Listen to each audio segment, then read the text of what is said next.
আসসালামু আলাইকুম, সকলকে পবিত্র রমজানের শুভেচ্ছা জানাচ্ছি। কেমন আছো তোমরা সবাই? আশা করি তোমরা সবাই অনেক ভালো আছো। পবিত্র রমজান মাস শুরু হয়ে গেছে এবং দেখতে দেখতে দুটি রমজানও শেষ হয়ে গেছে। আজ তৃতীয় রমজান। তো বিকেলে সবার জন্য ইফতারি তৈরি করছিলাম। পরিবারের সকলে মিলে যখন ইফতারির কাজে সাহায্য করে এবং ইফতার তৈরি করে, আসলে এই জিনিসটা অনেক বরকতময় মনে হয়। এই জন্যই হয়তো বা আল্লাহ তাআলা রমজানে এত বরকত রেখেছে এবং রমজানকে বরকতের মাস বলা হয়েছে। আজকে ইফতারিতে আমরা তেমন হেভি কোনো খাবার তৈরি করিনি, কারণ প্রতিদিন ভাজা পোড়া এবং জাঙ্ক ফুড খেতে ভালো লাগে না, তাই একদম সিম্পল রেখেছি ইফতারিটা। একদম লাইট খাবার ছিল। পাস্তা রান্না করা হয়েছিল,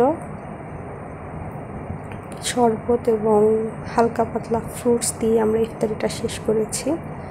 কারণ ইফতারিতে ভাজা পোড়া প্রতিদিন মাঝে মাঝে খেলে ঠিক আছে, বাট প্রতিদিন ইফতারিতে ভাজা পোড়াটা স্বাস্থ্যের জন্য ক্ষতিকর। এই যে সোয়াইব একটু জুস খাচ্ছিল, ও খুব মজা পাচ্ছিল। রেড কালারের জুস ওর কাছে খুবই ভালো লেগেছে। এমনিতে তরমুজ এত একটা খেতে চায় না, কিন্তু যখন ওকে জুস করে দেওয়া হলো তো দেখলাম ভালোই পছন্দ করেছে।